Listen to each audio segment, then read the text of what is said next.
the problem that this chapter in the book is dealing with is easy to explain, and the material that I have to go through to get some understanding of it is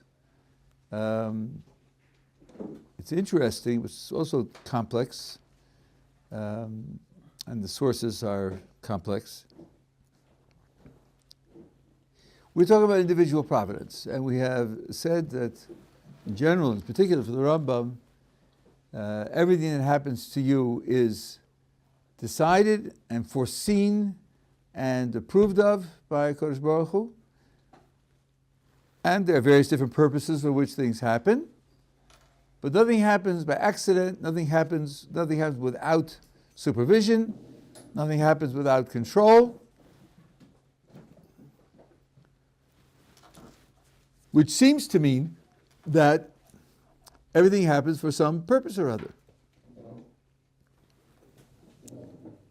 And the next natural thought is, well, if everything happens for a purpose, it'd be very important to know what the purpose is. And in fact, if it happens for a purpose, then it's happening to me should be understood as like a divine communication. Listen, I'm communicating to you this idea by this event.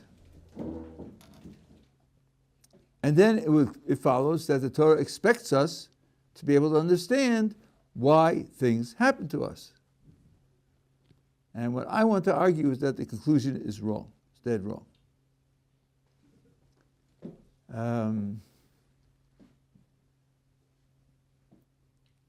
So let me read you what I wrote, and then I'll elaborate on it as we go. Did I change my glasses or not? I did not change my glasses. No wonder I can't see anything. Here are my right glasses. Okay.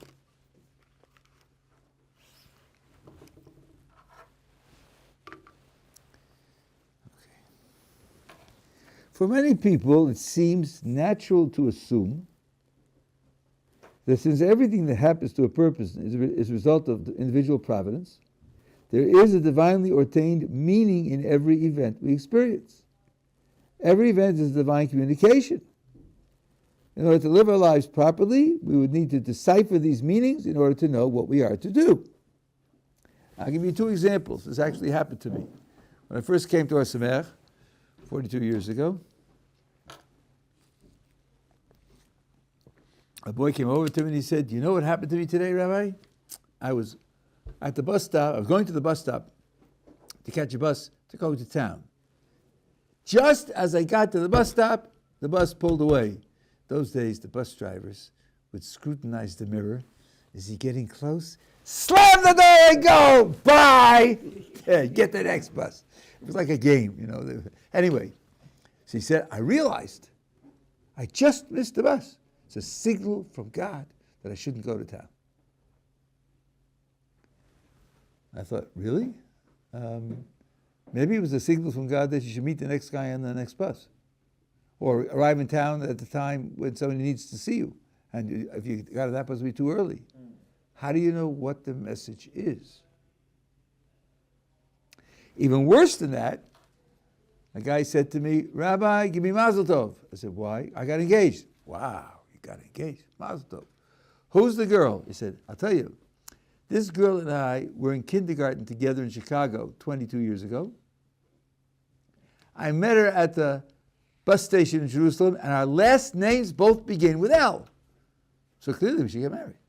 No question about it, right? I almost fainted, you know, and I went to retract my Mazel Tov. And a month later, when they broke up, that's when I gave him the Mazel Tov. So,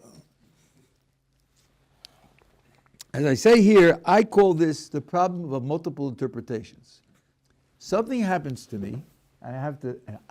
Remember, we're dealing with this premise, which I'm going to say is false. Everything happens with divine providence. That means that it has a meaning. If it has a meaning, that meaning is a communication. It's my job to figure out the communication. And if it's my job to figure it out, then the Torah must presume that I have the ability to figure it out. That's the logic that I'm going to oppose. And where I'm putting the opposition is that when you look at the event and you jump to the most obvious conclusion as to what the meaning might be, if you would be a little more cautious and spend a little more time, maybe sleep on it, you'll be able to think of half a dozen alternative interpretations which are just as valid, just as reasonable. And you will not be able to decide in any principled way what is the appropriate interpretation of the event. So something's gone wrong with the logic, because in practical life, we're not going to be able to do this. We're not going to be able to decipher in any justified way what the meaning of the event is supposed to be. Second. Right, now, I have had people tell me, well, Rabbi, isn't it a rule, the Jewish idea, a Jewish rule, that when you're thinking about a problem and considering a question, that the first thing that occurs to you is what God wants you to think? That's the communication that tells you the truth? Man, that's wrong. That's dead wrong. I have challenged people who told me this must be a Jewish idea. Show me any source that says that. In all my years, I've never come across or heard of a source that says that. And many, many say that you shouldn't do that. And in many cases, the scholar says, I first thought this and then I changed my mind. So he didn't follow that rule. So it's certainly not correct to just follow your first impulse. So that being the case, when you're facing the problem of multiple interpretations, you do not know what to do. You do not know what to think. You don't know what to do. Then you begin to become panicked. The problem of multiple interpretation is staring me in the face, but God is sending me a message, and I can't read it. So am I not terribly in trouble now? Am I not desperately in trouble now? So here's the answer, which is the basis of the entire chapter. The short answer to this the dilemma is yes, every event is the operation of divine will of providence. And yes, that means that has a meaning. That far the logic is correct. But no, we are not meant to always be able to decipher the meaning of the event. It's an event with a meaning which could be opaque. So no, that meaning is not intended as a message. Since even though the meaning is there, because Baruch Hu put us in a situation where we can't decipher the meaning, then it's not meant as a communication. Otherwise it would be a failed communication. We're not going to accuse Baruch Hu of failing in the communication. It's sort of like going down to the newsstand and looking, they're selling there the Beijing Times. Well, all I see is a page covered with chicken tracks. Now, I'm sure it means something, otherwise no one would pay for the page. I don't know what it means. The fact that it has a meaning doesn't guarantee that I'm able to decipher the meaning. From an individual providence, all you can get is a conclusion that it has a meaning, not that I'm able to decipher it. As we will see, this is going to be different in different periods of history. And that means that we are meant to live and make our decisions in ignorance of the meaning of the event. It really has meaning, but we're meant to live in ignorance of the event. The Creator wants us to make our decisions without that input. I'll give you an example of where this came up in an actual discussion about 25 years ago, or 30 years ago. Ohr Somayach at that time used cutting-edge technology to have a 3-city joint conference, live conference. And in Miami, there was Brian Weiss, who's a psychologist. And I think I was in Chicago, and Rabbi Becher was in Passaic. And we had a 3-way conference on the subject of reincarnation. Now Brian Weiss, does psychology where he takes you back to your previous incarnation, and you can relive what happened then to solve your problems now. The reason that, like the one woman who's having choking spells all the time, he took her back to the fact that she died in the flood, and when she went back to that previous life and she remembered it and she described it, then her choking spells went away. Now, Rabbi Becher and I gave the Jewish background to reincarnation, and he described his work and his experiences. Rabbi Becher and I, were skeptical. We were not signing on that he really was taking people back to their previous incarnations. Someone in one of the 3 audiences asked Weiss the following question. If we the Arizal says we're all reincarnations. So if that's so, and you can take us back to a previous incarnation and know where we were, what we did, what we're a continuation of, should we all come to you and get that information so we can live better lives? Okay, there were at least 1,000 people in the 3 audiences. Right? There's 1,000 new customers, you know? It's on tap, you know? So Rabbi Becher and I held our breaths. What is he going to answer? He said, no. Because I'm dealing with people whose lives are crippled. People who can't function. And I use this technique to enable them to function. Your lives are functional. Don't worry. God will give you the information you need to live your lives, even if you don't know about your previous incarnations. Rabbi Becher and I heaved a sigh of relief. What a wonderful thing for him to say, to pass up the monetary opportunity and the savior opportunity and all the rest. And he's exactly right. Kadosh Baruch Hu will guide you to the information that you have to have in order to live the life that he wants you to live. So the fact that the event has meaning and I can't access it just means that I don't need to access it to do what God wants me to do.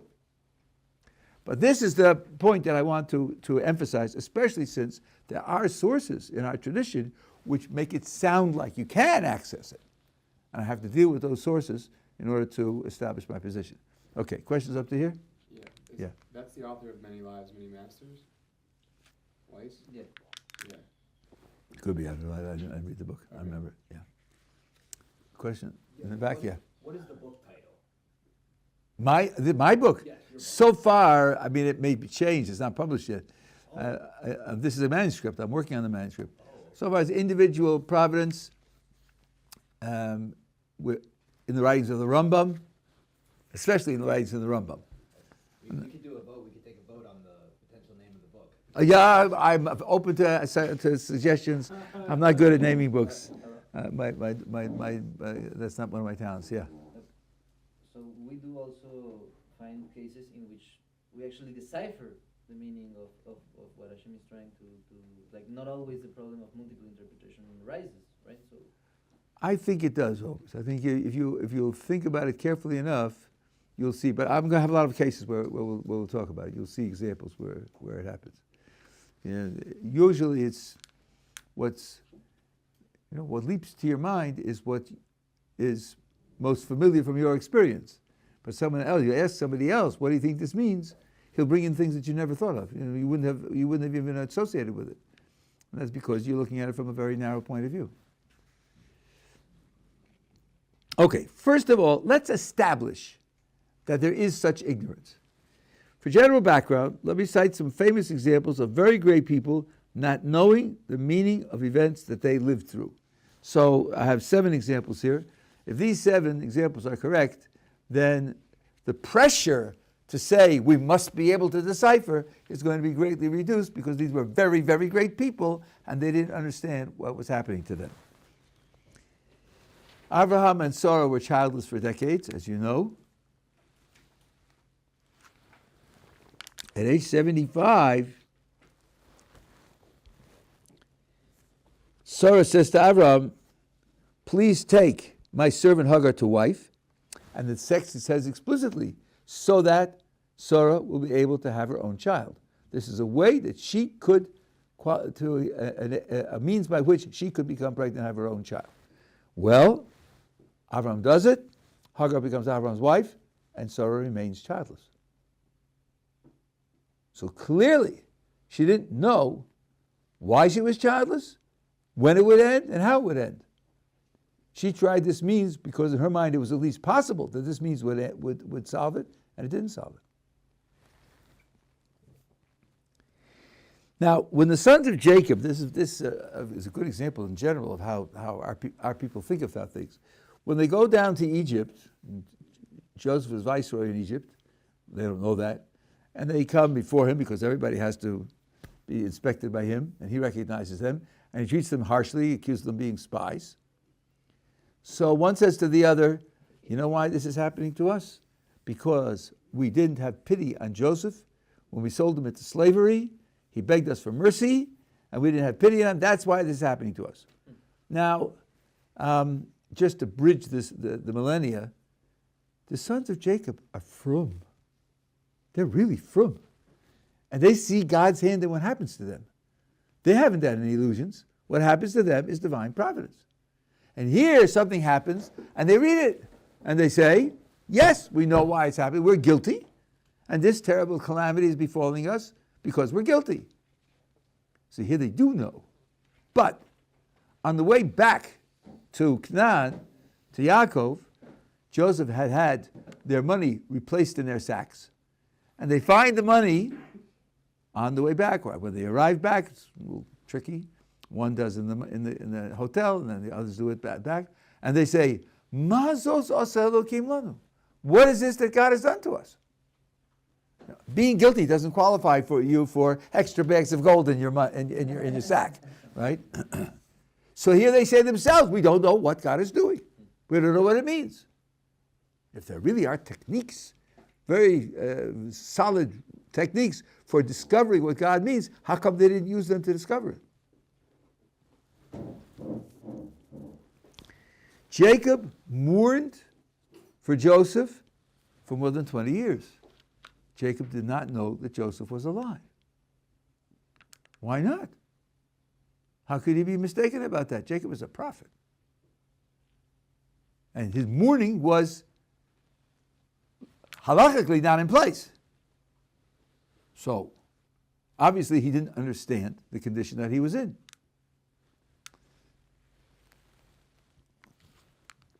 By the way, we have a statement in the Talmud that when you're mourning for someone whom you've lost, well, that's done, after a year, the pain of the loss reduces. It reduces significantly.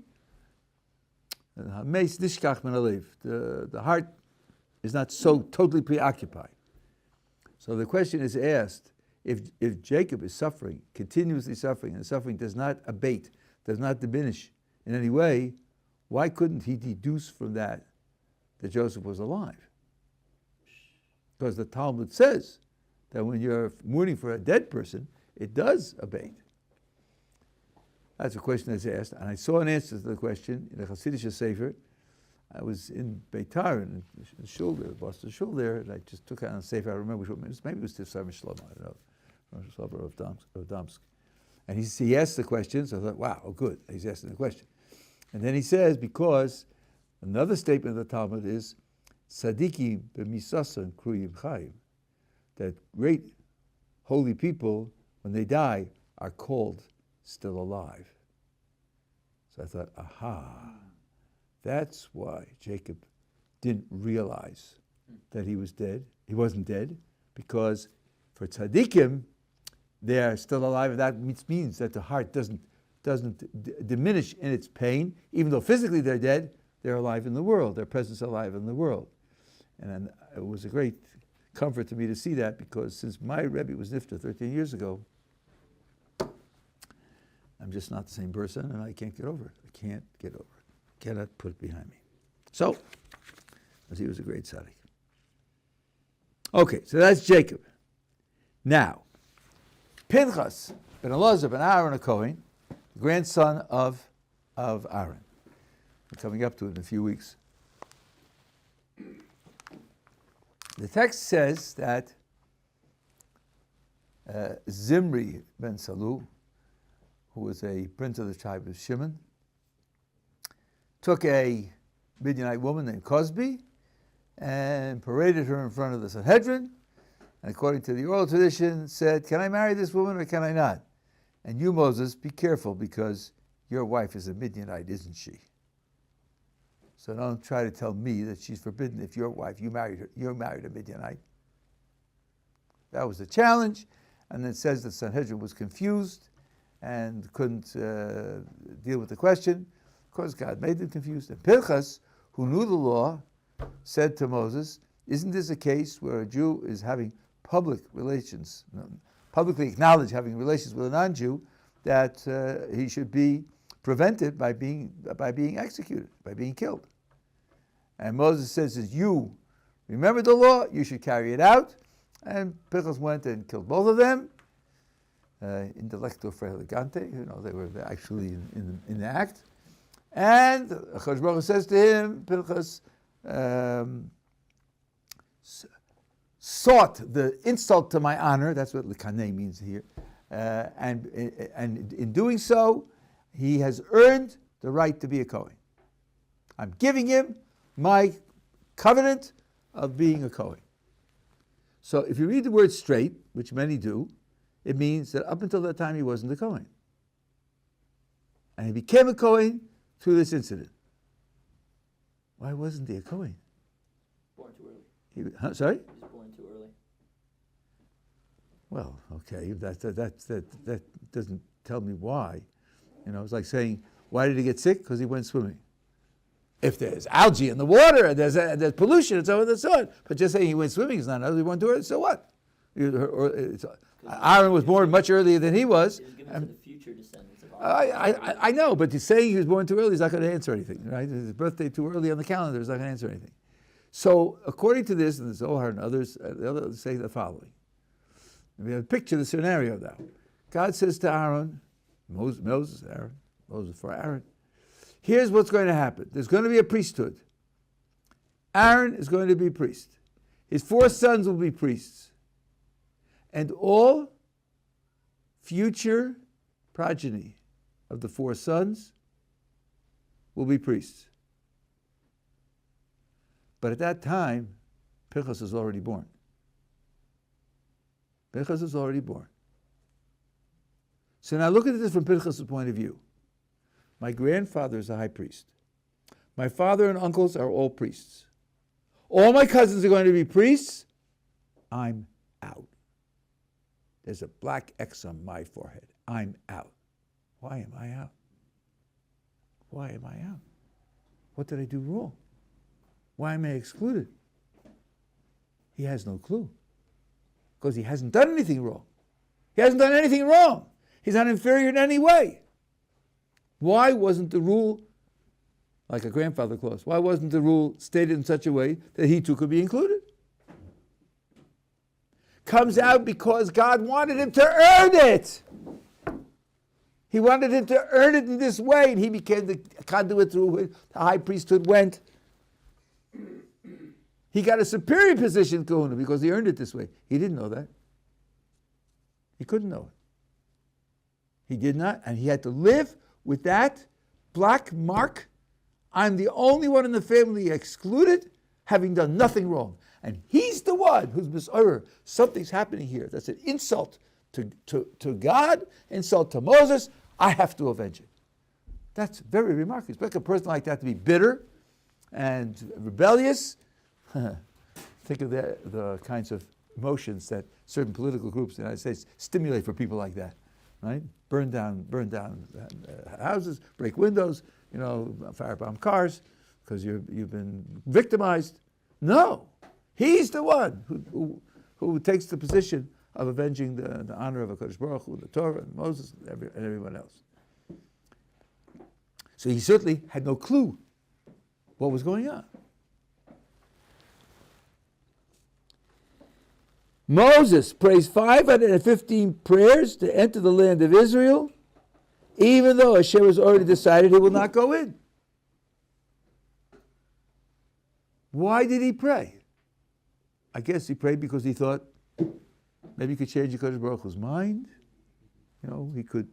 His prayers would be heard and God would change. Well, he didn't. He prayed 515 times and God said no, absolutely not. So he didn't understand that God's decision was such that prayer wouldn't help. And that means he did not understand the condition that he was in. Yeah. Is there a reason why 515? Like why that number? Like why not just 500? So I'll tell you, I heard this from the present Rebbe of I think he took it from Herschel, if I'm not mistaken, the president of Boston Rebbe of Yerushalayim. If you take the moment at which God told Moses that he's not going in, until the moment he died, and calculate, praying 3 times a day, but excluding Shabbos and Yom Tov, because you don't ask for personal requests, you come out with 515 prayers exactly. Which means that wasn't some magic number or sequence, just every one of the 3 or twice a day prayers, he had this prayer in it. Oh, it wasn't 515 prayers in Right? That's right. And it wasn't separate opportunities. Each time in which he stood before HaKadosh Baruch Hu to pray, this was part of the prayer. That's where the number comes from. It's not, anything more than that. Yeah. But isn't it also the case that had he prayed another time, had he been 516, had he prayed more, that he would have been allowed to enter? And isn't that why Hashem told him to stop? There are those who say that, but of course, God knows that Moses is obedient, and he knows that he will stop. So in the end, the 515 didn't do it. Yeah. Just I don't know if the Rav knows like a bit more the cheshbon procedure, because it can't be 3 a day, because we wouldn't have 515. It has to be like some days 4. Why? 2. Why do you say that? It was months and months and months. Yeah, This was tissue. It's not divisible on 3, so it has to be like some days. Like No, of course. Well, like, he died before Mincha, uh-huh. right? So it's only 2 there, and you don't know when it started. It didn't start, before the night time. So it was right. Okay, so that's another one. Elisha, there's a woman who sets up a place for Elisha when he comes to the town, a place for him to sleep, and and then he says through his servant, "Well, why did she do this for me? Does she need anything? Is there should I speak to the king on her behalf or something else?" And the servant says, "Well, she has no children." So Elisha says, "Okay, next year when I come back, she'll have a child." And she does. She has a son. The son grows up, and one day he's in the field harvesting grain with his father, and he says, Roshi, gets dizzy and faints, and the father says, "Take him to the house," and they put him in the bed in the house, and he dies. This is the son whom Elisha the prophet promised her, and he dies. So she goes running to the prophet, and he sees her coming from a distance, and he sends his servant out to greet her and ask her, "How are you and how's your son?" And she says, "Shalom." And she comes to the house, she comes up to him, she falls at his feet, grabs his feet and says, "Did I ask you for a child? I didn't ask you for a child. You gave me a child and he died." Elisha says, "What? He died? God hid this from me." He didn't know. Usually, the things that are in the vicinity, which are relevant to the projects of the prophet, God tells the prophet. Not this time. He said, God hid it from me. So Elisha, one of the greatest prophets, couldn't know what was happening. Jeremiah challenges his generation. Sages and prophets. Almo of the Haaretz. What caused the destruction of the land in the times of the Babylonians? And the pasuk says, "Ask the Chachamim, ask the Nevi'im, see if they can tell you." He asked them; they had no clue. So Kadosh Baruch Hu told him, "Al Azvam es Torasi." They've abandoned my Torah, the whole literature of what exactly that means, how it's related to other things that they did wrong. But Kadosh Baruch Hu says to you, I'm laying a challenge in front of you. Ask these people who are the greatest authorities, greatest sources, the sages and the prophets. No one had a clue. So definitely there are times when things are hidden from very great people. So if someone's under the impression that there are techniques that you can use and they work and you can always discover what's going on, well, here are examples where these great people didn't or couldn't use those techniques and didn't get the answers. So now, here's what's going to happen in this chapter. First of all, we're going to look at an example which is famous and which is practical. What do you do for medical problems? How do you deal with medical problems? And we will see that we are not required and not permitted to interpret the medical problem on our own and decide how to treat it. Rather, we are bound to use expert medical knowledge. Here, the temptation is to say, well, if I have a medical problem, then God is punishing me. Let's figure out what I've done wrong and figure out what I need to correct in order for me to rectify my spiritual condition. And then God will take care of the medical problem. It's his business, not my business. Well, we're going to see for us, in earlier generations it was different. I'm going to explain why. But for us, there isn't such thing. On the contrary, we're forbidden to do that. That's one case that we will consider. Then there's something called mida keneged mida. There, the Gemara uses this many times, where what happens to a person, it could be a punishment or it could be a reward. Mida keneged mida means that the event that happens is related to the event that caused it, and is related to it in a certain logical way. There's a certain categorical relationship between the two, which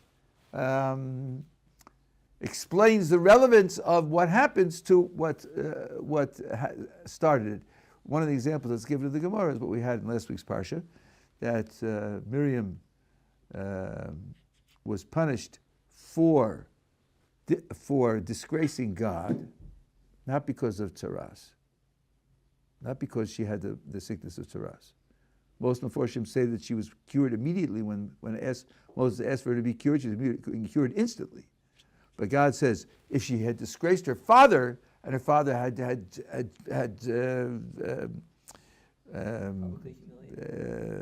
treated her with anger and contempt, wouldn't she be in isolation for a week?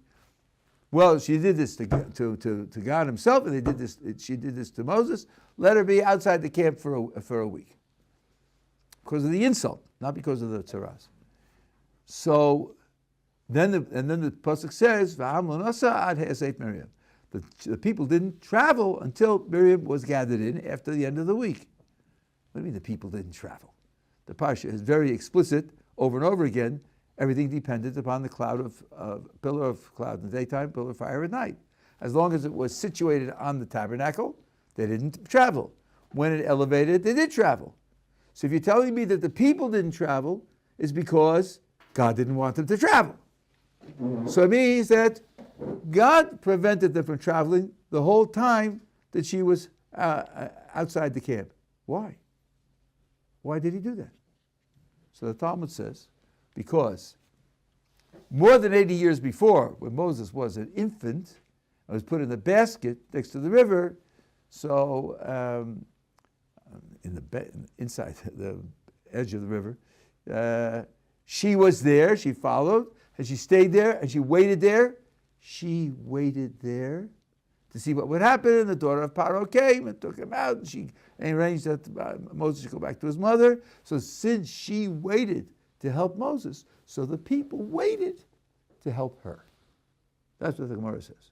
Mida keneged mida. She waited for him, they waited for her. So that's an example of mida keneged mida.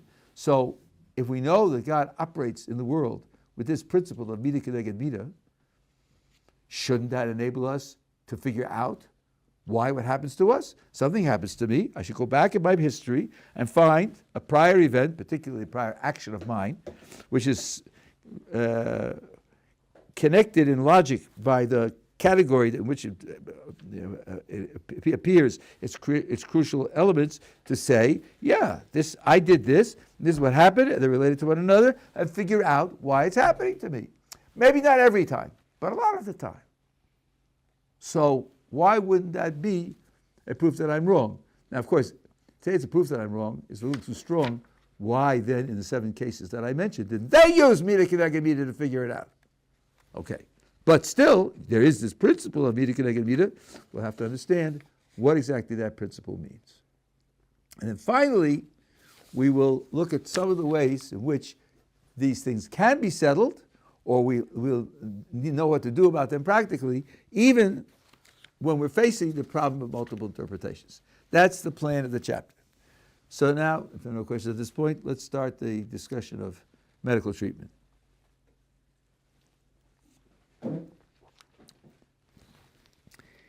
In the Ramban's commentary in the Torah, there's a passage which leads some to think we can and should interpret events in order to know on our own how to deal with medical needs. I'm saying that conclusion is false, but there are some who interpret the following passage as asserting this principle. So, here's my translation. The Hebrew is there if you read Hebrew. The general rule is that when the Jewish people is on a high spiritual level and numerous, none of their affairs are directed by natural forces. Not their bodily condition, nor the land, nor the communal conditions, nor the individual conditions. Every detail of everything that happens in their lives is not directed by natural forces. Now, if you remember all the way back to the beginning of this session, we saw Ramban and we spoke about it in great detail, so something will have to be done about that. We will talk about that. 4, Hashem will bless their food and water and will banish, meaning there'll be a multiplication of its quantity above and beyond what's natural, and will banish all sickness from them to the extent that they will not need a doctor and will not need to use medical cures or precautions at all. As the verse says, I am Hashem, your doctor. And this is what the righteous people did in times of prophecy. When a transgression caused them to become ill, they did not seek doctors, but rather only prophets. Now, everything up to the last sentence says one thing, and the last sentence says something else. But both of them are correct. If the Jewish people is on a high spiritual level, numerous, then there won't be anything to ask, because nothing will happen. Your health will be perfect. That's one thing. Now, the spiritual level of the people in ancient times went up and down. We know that. Sometimes they worshipped idols. Sometimes they abandoned the Torah in other ways. And other times they were much more consistent. So during that period of time when prophecy existed, when they were all on a high spiritual level, in terms of medical questions, there weren't any because no one ever got sick. And during that period of time, if they weren't all on such a high spiritual level, and they did have medical questions, what did they do with their medical questions? So the Ramban says explicitly they didn't go to doctors because your physical condition is a symptom of your spiritual condition. If there's some physical problem, it's a symptom of some spiritual problem. And as doctors will tell you, don't treat symptoms, treat the disease. Here the disease is really spiritual. Well, a doctor can't tell you about your spiritual problems, and they had prophets. So they went to the prophet and they said, listen, I have a lame leg. Tell me what Kadosh Baruch Hu wants me to correct so that my leg will be better. And he would tell them. Now, I just want to mention the numerical ubiquity of prophecy. From the time of the Exodus, not counting the generation of the Exodus, until the end of prophecy, at the beginning of Anshe Knesset Gedolah, which is about 1,000 years, the rabbinic sources record that there were 1,200,000 prophets, 600,000 men and 600,000 women. That's a lot. You divide 1,200,000 prophets over 1,000 years, you have a lot of prophets at any particular time. That means every Jew interacted with prophets and could converse with prophets and ask his questions to prophets as to what he needed. You have an example of this, explicit example of this. Saul, before he's anointed to become king, Saul is out with his servant, and they're looking for a lost herd of donkeys that belonged to his father. And they're not having any luck. And then the servant says, hey, what are we wasting our time for? Shmuel the prophet is in the vicinity. Let's go and ask him. Prophets know things. They know things like, where are the lost donkeys? They know that, and they can tell you. And then you can find the donkeys. And that's what they do. They go to Shmuel, and he says, go over there, and you'll find them. And you'll also become king. That's something else. Right? So that means that during that period of time, they only went to ask prophets. They didn't ask doctors. And he's going to say that was forbidden. It would be a crime to ask a doctor. This passage tells us that the physical, medical conditions are the result of spiritual failures. Number one, that's true at all times. The physical condition is only the symptom of the underlying spiritual failure, which is the true disease. The best therapy is to treat the disease, not the symptom. So, the righteous person went to the prophet who informed him of the relevant spiritual failure. When he corrected that failure, the physical condition disappeared. Ramban is telling us that this is the ideal procedure for dealing with medical problems. This is the way it would be best to do it. As he emphasizes in the next passage, he who seeks the Creator via the prophet will not seek doctors. What portion do doctors have in the house of those who do the will of Hashem?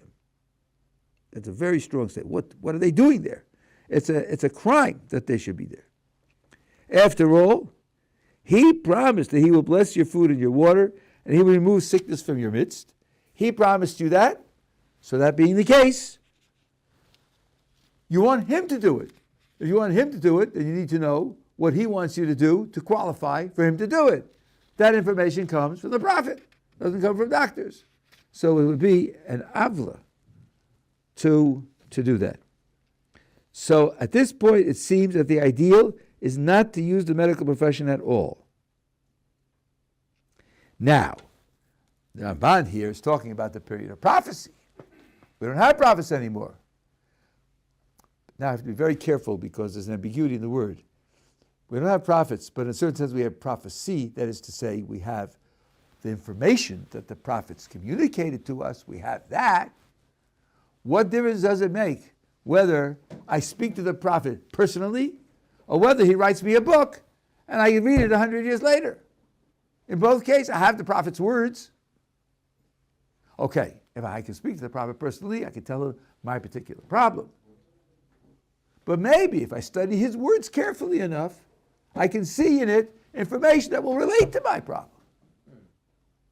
Book of Proverbs, for example, has many verses there which say, if you do this, then those will be the consequences. Sometimes even in the Torah you have cases where it says, if you do these certain things, these will be the consequences. So if I have the residue of prophecy, if I have prophetic material, I could use that to determine how to answer my medical problems. That would certainly be preferable.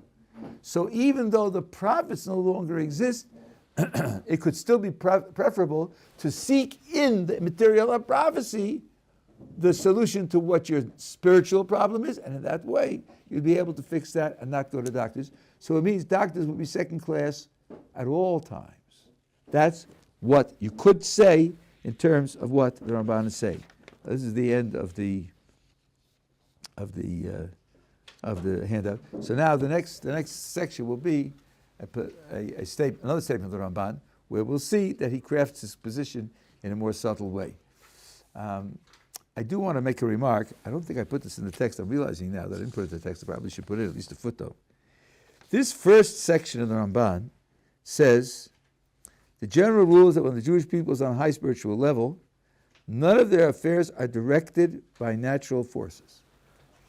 Now, you read those words out of context and out of the rest of what he wrote. It sounds like, well, but when they are on a lower level and they don't deserve this kind of treatment, then their affairs are directed by natural forces. Certainly the words seem to say that. But those who have been here from the beginning will remember that at the end of Parshas Bo, where he says that there's no such thing as nature, there's no such thing as the custom of the world. Everything that happens to every Jew under all conditions is a hidden miracle. And anyone who believes that something happens not through direct divine providence has no share in Moses' Torah. So this is saying Ramban talking.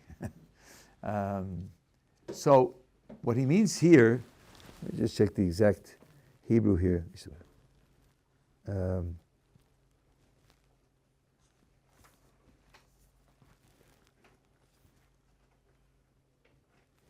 The Hebrew is a little weaker than the English. Lo yisneheg inyanam be teva klal. Their circumstances will not be managed, guided through nature at all. Now, not be guided. No, a manhig is a leader. It means there is some guiding going on. And then the question is, how will they be guided? And he said they won't be guided through or with nature at all. And the rest of the time, they will be guided through nature. So what he's saying here is this. When they're in a high spiritual level, there will be open miracles. A supernatural multiplication of their resources. No sickness at all. No one ever gets sick. That's definitely an open miracle. And none of them will have the normal custom of nature. Affairs will not progress in the natural fashion. We're talking now about the sequence of events and its character. We're not talking about the causation of the events. What he's talking about in Parshas Bo is universal, and it applies when there are no open miracles. He calls them nisim nistarim. He calls them hidden miracles.